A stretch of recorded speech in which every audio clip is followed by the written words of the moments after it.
Bugungi kunda ikki xil insult mavjud. Bosh miyaga qon bormay qolish, ya'ni ishemik insult yoki bosh miya to'qimasiga qon quyilish, ya'ni gemorragik insult.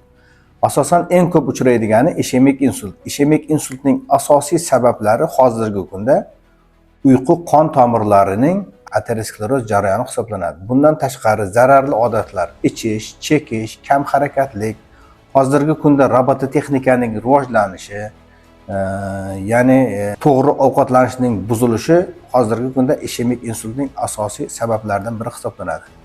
Ishemik insultga olib keluvchi sabablar ichida ateroskleroz, ya'ni uyqu qon tomirlarining aterosklerotik yog' bilakchalari bilan zararlanishi 80-85% holatda og'ir insult holati olib keladi.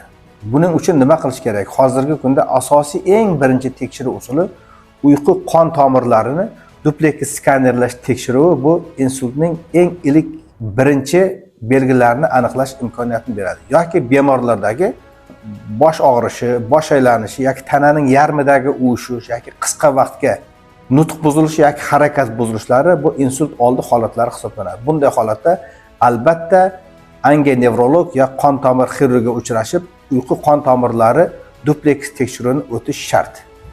Agar sizda ham xuddi shunaqa klinik simptomlar holati kuzatilgan bo'lsa, bizning Respublika xirurgik anginevrologiya markazimizga murojaat qiling.